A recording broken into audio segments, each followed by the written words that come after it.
Ready? Mm-hmm. Hello, everyone, and welcome to Busey Wealth Management's webinar titled What's New for the 2018 Tax Year. My name is Crystal Fortner, and I am a certified financial planner and private wealth advisor here at Busey. And with me today is my colleague, Jacob Taylor, who is also a certified financial planner. Jacob is a member of our financial planning and tax team and also holds the Certified Exit Planning Advisor designation. Today we will be discussing some of the most notable changes in the recent tax legislation that was signed into law on December 22nd. The law takes effect on January 1st, 2018, precisely 4 days from now. Jacob will be covering changes that will impact businesses, and I will be reviewing changes that will affect individuals. This webinar is being recorded and will be available for playback on busey.com. And given that everyone's tax return looks a little bit differently, we simply cannot address specific questions today during this presentation, and thus we will not have a question and answer period during this webinar. At the end, we'll have some suggestions on where to find assistance, and we'll also provide our contact information. So without further ado, let's get started on the individual changes. I want to go over the tax brackets. You've probably seen some version of these before somewhere along the way during your tax return days or as you've prepared your taxes. This is for single filers, this chart here, and I have a chart for each filing status so that you can see those. And what I want to point out initially is that this is in regards to taxable income. This is not your gross income. So this is taxable income after all of your deductions have been applied. So please keep that in mind as you're trying to find your tax rate. These income ranges will increase per inflation every year. So these are what we will anticipate in 2018. And so what we have here on the right are the old tax rates and old income brackets, and then of course on the left here we have the new rates and the new income brackets. What you can see is that the rates have slightly lowered. Some of them have stayed the same, but overall slightly lower. As well as the brackets, some of them look quite different. You know, in the old days, the top rate was 39.6, starting at about $427,000 for a single filer. Now we see the top rate at 37%, starting at folks who have taxable income over $500,000. So under these changes, we will see some folks pay more and some folks will pay less. Here's an example of that. On this chart for a single filer, say we have someone who had $250,000 in taxable income. Under the old law, they would have paid 33% in federal income taxes. But under the new law, they will pay more. They will pay 35%. Now let's contrast that to someone who had taxable income of $450,000. Under the old law, they paid 39.6% in federal income taxes, but now they will pay 35%. So there are nuances similar to that in each of the brackets. I won't go into detail in each one of the charts, but it just gives you an idea of, you know, some folks are going to pay more and some will pay less. So again, this is for single filers. Next we have married filing jointly. When you see MFJ in the presentation, that stands for married filing jointly. And what we see on this chart, again, the rates are the same as in single. The brackets, these ranges look a bit different, of course, than singles. We have the top bracket starting at folks who have over $600,000 in taxable income, as opposed to about $480,000 in the old law. Probably what we will see for married couples is that overall most married filing jointly filers will probably pay lower taxes given the lower rates, as well as the brackets looking a lot differently. So again, married couples, we will probably see those folks paying fewer taxes. Next up, HOH is head of household. Again, if you see that during the presentation, that stands for head of household.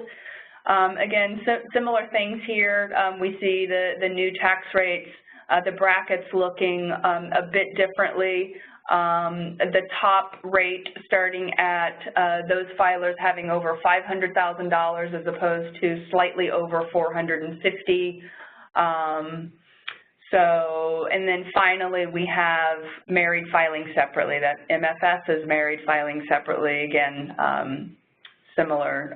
The top bracket is starting at over $300,000 as opposed to slightly over $212,000 in the old tax law. Okay, moving on to the capital gains tax rates. There were no changes to the rates themselves. We still see the 0, 15, and 20% tax rate.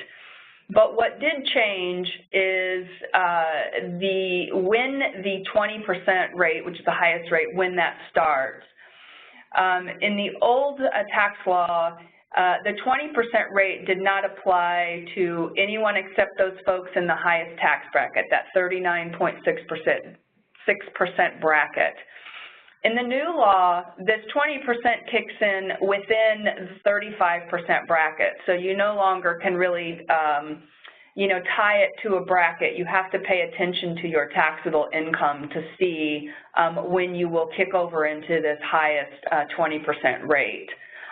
So for married filing jointly, that rate starts at over $479,000. For single, $425,800 and over, you're in the 20% bracket. And also, I want to point out that the 3.8% Medicare surtax did not change. That remains in effect.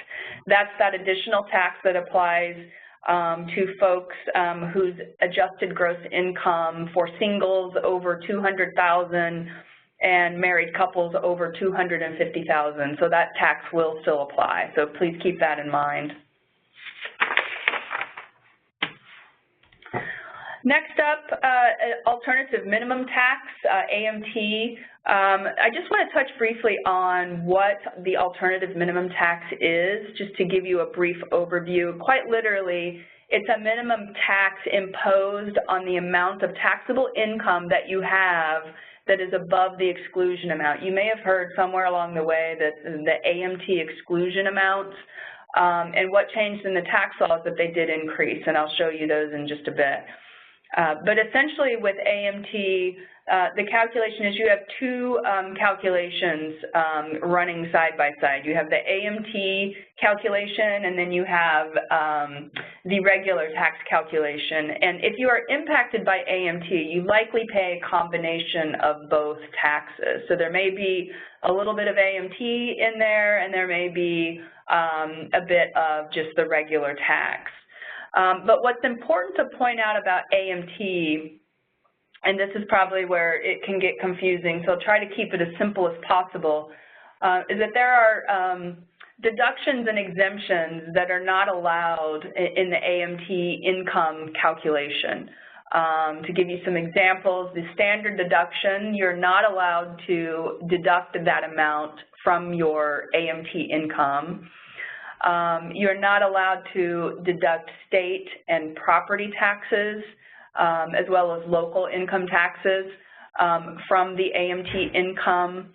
Those miscellaneous deductions, those tax prep fees, investment management fees, et cetera, those are not allowed to be deducted from the AMT income, as well as mortgage interest on home equity debt. There are a few others, but those are the big ones. And then also the personal exemptions that it's about $4,000 per individual on your tax return. That is also not allowed to be deducted from your alternative minimum tax income calculation. So once you have your income calculated, anything above these exclusion amounts is subject to the alternative minimum tax. For single folks, that amount is now $70,300. That was significantly increased in the new tax bill. And then for married filing jointly, $109,400, up from $84,500. So that was the change, was that the exclusion amounts were significantly increased in the new tax bill. Okay. Let's move on to standard deductions and personal exemptions. If you've watched the news at all in the last few months, the news around this tax bill, you've probably heard what the changes were in regards to the standard deduction and personal exemptions. And essentially, the standard deduction has pretty much doubled for each filing status. And you can see those new amounts here. For single, $12,000, head of household, $18,000, married filing jointly, $24,000. So what we'll likely see from the standard deduction doubling is that fewer people will itemize their deductions, and what that means is an easier tax preparation process. It's less paperwork to keep track of, it's less record keeping, less receipts to track down if you're simply taking the standard deduction. You know, no need to, you know, keep those receipts if you're itemizing. The personal exemptions, that it's actually $4,050 per individual that you previously were allowed to deduct on your return, that has been completely eliminated. I guess the idea was by doubling the standard deduction, there you know, may have been no need to keep in the personal exemptions, but nonetheless, those exemptions have been completely eliminated. And this could actually greatly impact families with children, larger families. And here's an example. Say we have a family of 5, and they could take the $4,050 per personal exemption per individual. So, you know, with 5 people, that's a little over $20,000 in personal exemptions. Add in the standard deduction of $13,000 under the old tax law, and you had a total deduction just a bit over $33,000. Well, under the new tax bill, that same family is limited to $24,000. So they've lost, you know, almost slightly under $10,000 in deductions. However, there was an increase in the child tax credit, which I'm going to cover in a future slide. So, you know, they're all may be not lost for those families, especially given that a credit is always better than a deduction, and I'll cover that in a bit. Okay, getting into the changes in the itemized deductions, there were some big changes here, and again, if you've been watching the news at all, you've likely heard a few stories about these changes. The first one was the change to the medical expense deduction. Under the new law, qualified medical expenses over the threshold of 7.5% of your adjusted gross income, so that first under 7.5% of your adjusted gross income is not deductible, everything over that is. That is retroactive back to January 1st of 2017. It also is in effect in 2018. However, in 2019, that amount goes up to 10% of your adjusted gross income for everyone. Previously, folks over the age of 65 were at the 7.5% of adjusted gross income. Everyone else was at 10%. That provision was actually set to expire anyway come January 1, 2017. So they did make some adjustments to account for that expiration. But as you can see on the slide, everyone gets the 7.5% of AGI for 2017 and 2018, and then it goes back to 10% of AGI starting in 2019. Next up, state income and property taxes. This has been a huge change. It is now limited to $10,000 for single and married filing jointly filers. Married filing separate, you're limited to $5,000.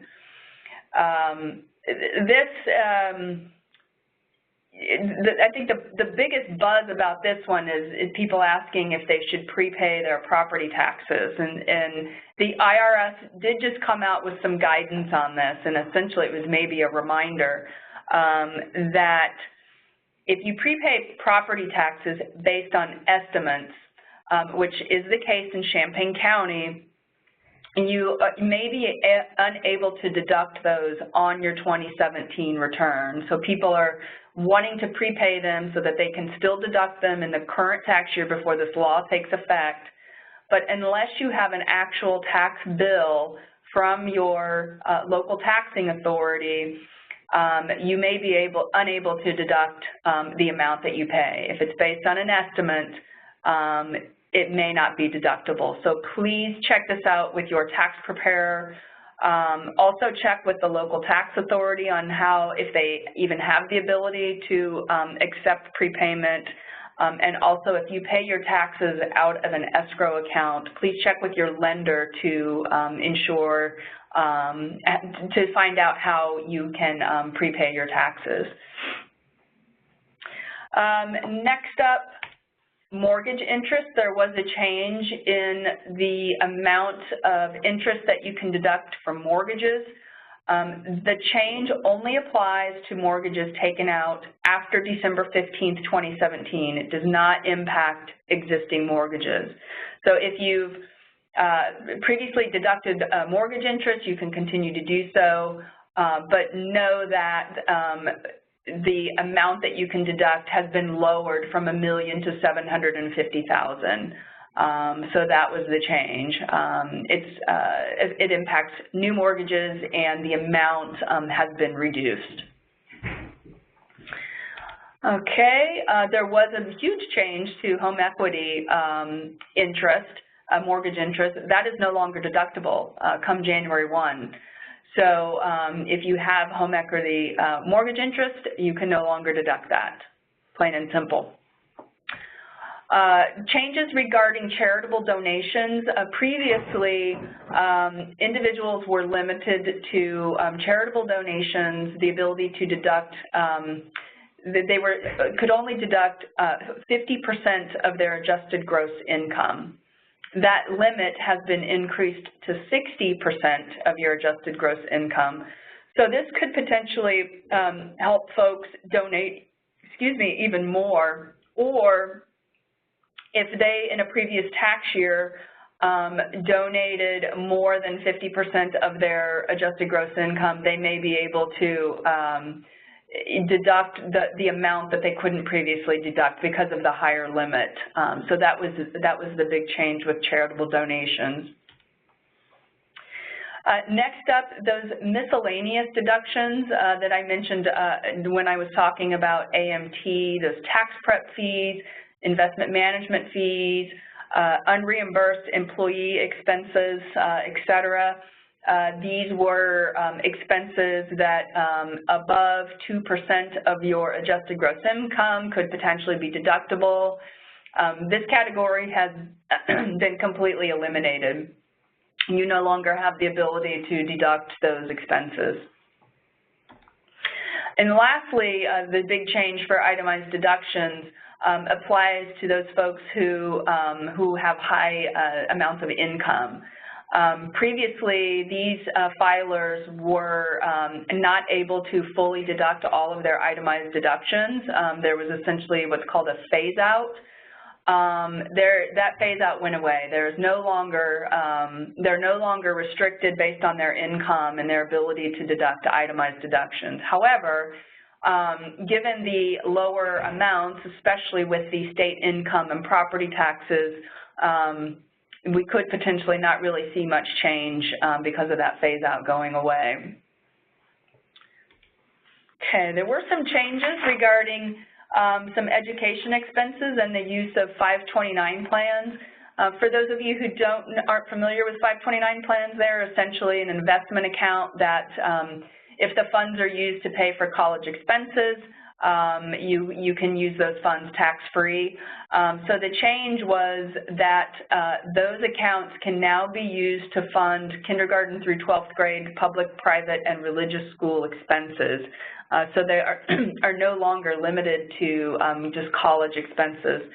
And the limitation there is you can use $10,000 per year per child from a 529 account to pay for those expenses. There was a lot of buzz in the news about the estate tax potentially being repealed. In the end, it did not get repealed. However, the exclusion essentially doubled. So now individuals have $11.2 million of their estate free from the federal estate tax. That's up from $5.6 million. The portability between spouses remains unchanged, so married couples now enjoy $22.4 million of their estate free from the estate tax.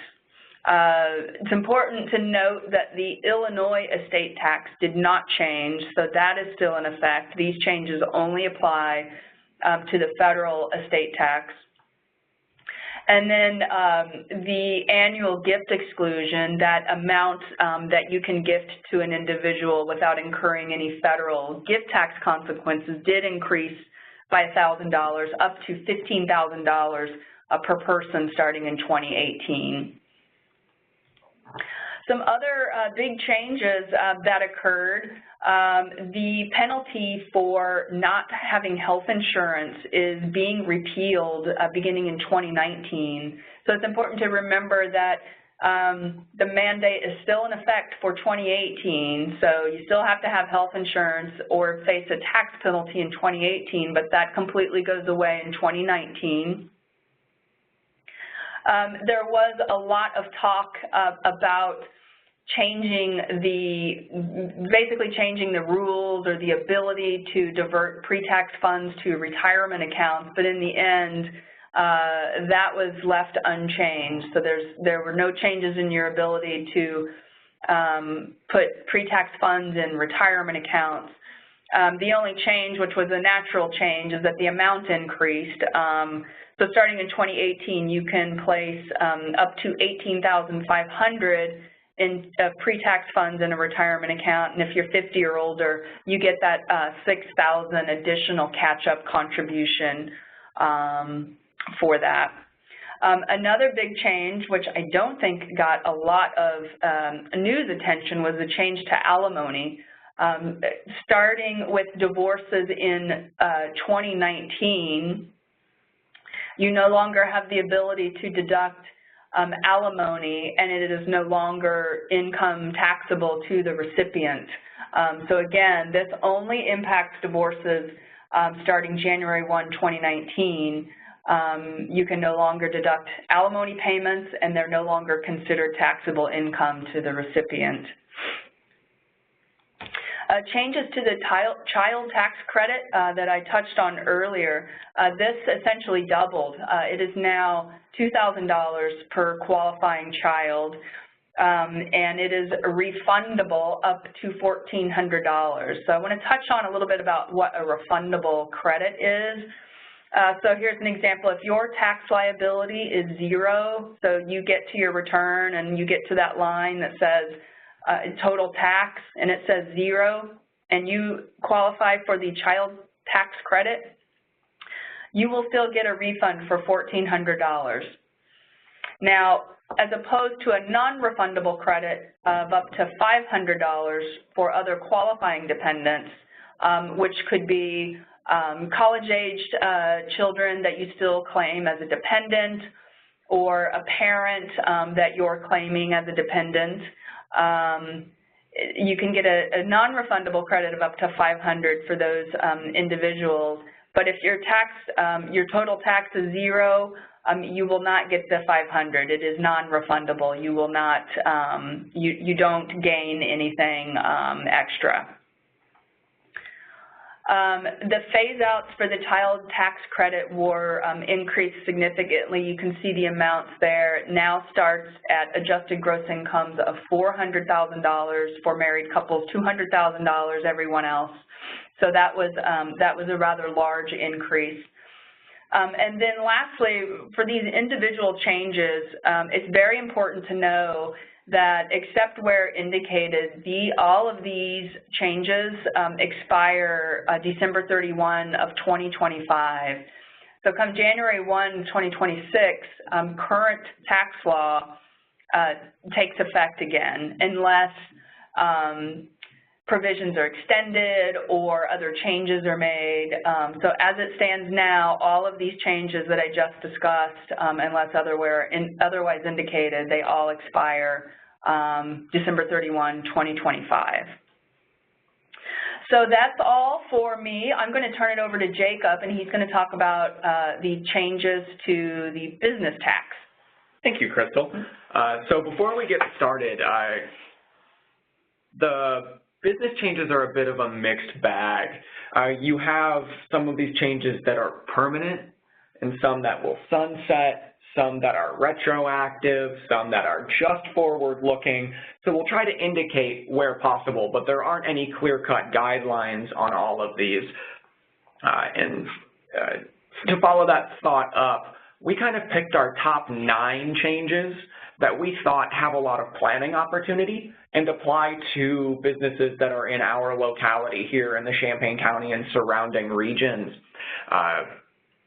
Things that may have planning opportunity or operational impact or operational decision making, the things that you should take into consideration. So to provide a framework for what we're about to go through, we're going to start kind of back to front, talking about the tax rates and the tax calculation, and then move on to depreciation and the big changes in expensing, move on to net operating losses, to the interest expense deduction limitation, finally move to what I'm going to call honorable mentions. So to quickly address the elephant in the room, the corporate tax rate is down from 35% to 21%. This is permanent. Before you had a graduated scale that topped out at 35% for corporations. It is now a flat 21%. And as a reminder, this only applies to businesses that are taxed at the entity level, C chapter corporations. This equates to about 14 cents on the dollar, which is a pretty significant saving in and of itself. Kind of scooting on, Crystal talked a little bit about the individual AMT and the fact that it costs money and you have to do 2 tax returns and it's a giant headache. Well, in the corporate world, that was repealed. Completely repealed permanently. As permanent as legislation can be. As well as saving money, it will save you a lot of headaches about thinking about the 2 different returns.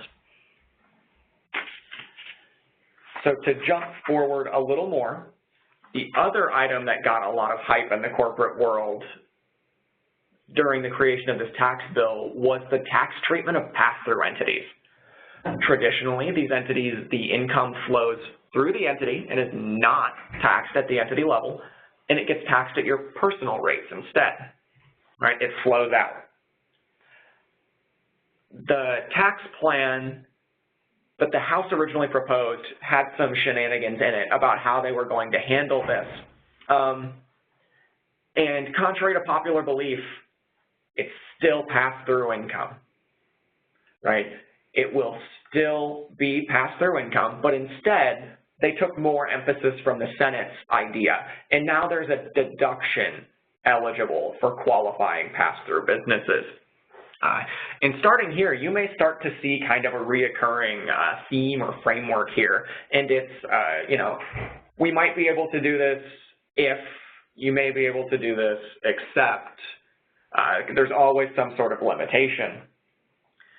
So continuing on with that thought, the framework for this type of deduction that they're talking about, first off, we're going to need a lot of guidance from the Treasury and the IRS on this front as to how they're going to do this.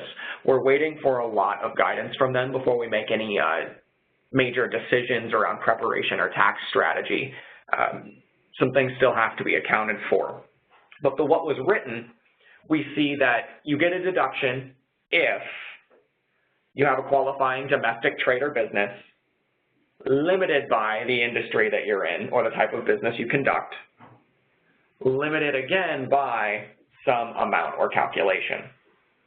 So to go through it in more detail, you may receive a deduction unless you're a service-oriented business. There's a phase out here for this deduction. If you make over a certain amount of total income, you may not be eligible to take this if you fall into a certain category of business. Some example of service businesses that they kind of cited is that a service business's primary asset or trade or business is derived from the reputation or the skill of its key employees and workers. So with that being said, those types of businesses by name in the document were engineers, architects, accountants, financial services, healthcare, just to name a few as examples. So if you don't fall into that category, you may get a deduction of the lesser of one of these three options: 50% or 20% of your business income, 50% of your W-2 wages from that qualifying trade or business, or 25% of your wages plus 2.5% of your depreciable asset base. They gave you three options here because there are several different kinds of pass-through entities. The first one, the 20% of your business income, may apply to your traditional partnerships between, business partners where you don't have wages. The 50% of your W-2 wages may be an option, for example, someone who materially participates and is at risk in a subchapter S corporation. And finally, that bottom example, the 25% of wages plus 2.5% of depreciable assets may, for example, be applicable for a farmer, an agricultural producer who may not take any wages from the business but just bought some big machinery. You could still take 2.5% of your original cost basis on that machinery. So the theme here is that this really benefits our capitally intensive businesses, manufacturing, construction, real estate development, agriculture, capitally intensive businesses. And while we're talking about capitally intensive businesses, we're going to move on to expensing, larger capital assets. The House put a lot of hype into, the immediate expensing of capital assets. What they meant by that is bonus depreciation. And we like bonus depreciation. And what's going to happen here is that you'll be able to deduct or expense 100% of certain short-lived qualifying business assets used in your trade or business acquired by or after September 27th, 2017. So this part's a little retroactive, up until the end of the year in 2022. After that, it will start to decrease. It'll waterfall down by a certain pace until 2027, when bonus depreciation allowance, the amount that you can immediately expense here, will be zero. Or by 2028 for certain long-lived business assets. And this is for almost all businesses. Moving on to an expensing format for smaller businesses, we're going to talk a bit about Section 179. And Section 179 is the small business's way of immediately expensing certain capital assets. We're now eligible to write off approximately $1 million. This used to be $500,000, so it's a pretty substantial increase in the amount that you're able to deduct for major purchases. Again, subject to certain limitations. It must be property used in your qualifying trade or business for business use. And here's another change, is they added this section on, is that you're now able to take Section 179 for qualifying leasehold property. This applies to rental businesses mostly, and qualifying leasehold property tends to be improvements to property. Think HVAC systems, certain plumbing, a new roof. Consult with your always consult with your tax partner about what counts. But again, this is subject to a limit, and it does phase out. So if you make more than $2.5 million in income, you may start to lose your ability to take advantage of Section 179.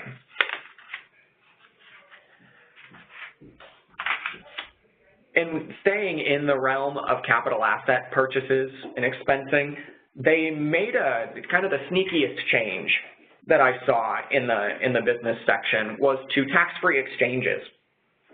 We used to be able to tax-free exchange, Section 1031 exchange, any property used in a qualifying trade or business. We could exchange a tractor for a tractor and defer the capital gain on that asset. We could exchange real estate into real estate and exclude that, things of that nature. They kind of did away with that universal feeling of it, and we're only able to do this with real estate now, real property. So what this kind of means is that for people and businesses that engage in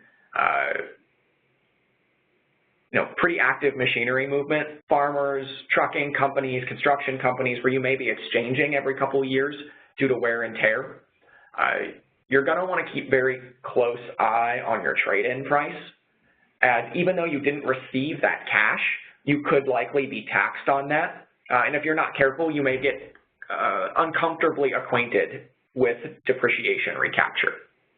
So just a heads up, and to keep advantage of that, to take advantage of and keep track of your machinery exchanges.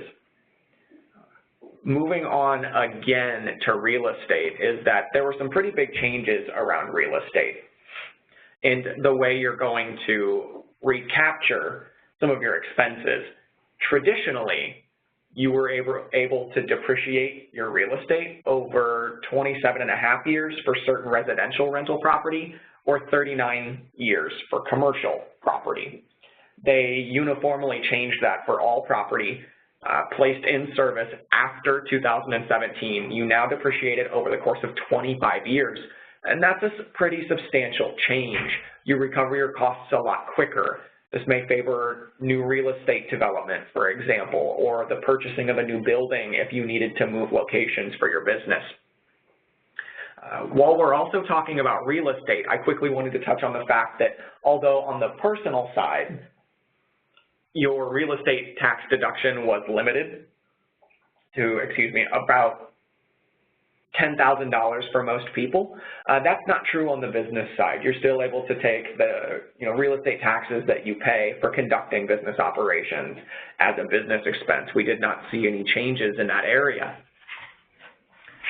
And now leaving cost recovery and moving into the treatment of losses, in that if you qualify for a net operating loss, the old rule of thumb was kind of back to the future and forward thinking, right? 2 years back and 20 forward. There will be no carrybacks anymore starting in about 2018. Instead, you get unlimited carry forwards. This may be an example for you and your stakeholders, your CFO, your accountant, your lenders, to sit down and create strategies that may help you take advantage of this type of a carry forward. It makes us think forward a little more. With that being said, the exception, because there's always an exception, is that farming losses will be treated differently than this form of business net operating loss. You still have the ability to look back a couple of years, consult with your tax partners to make sure that you're properly taking advantage of this if you're eligible. Finally, there was a little bit of talk around the limitation of your ability to deduct interest expenses in coordination with your trade or business. And they did indeed place that limitation. In fact, it's going to be limited by 30% of your EBITDA. And EBITDA is a non-GAAP financial measure. It stands for earnings before interest, taxes, depreciation, and amortization.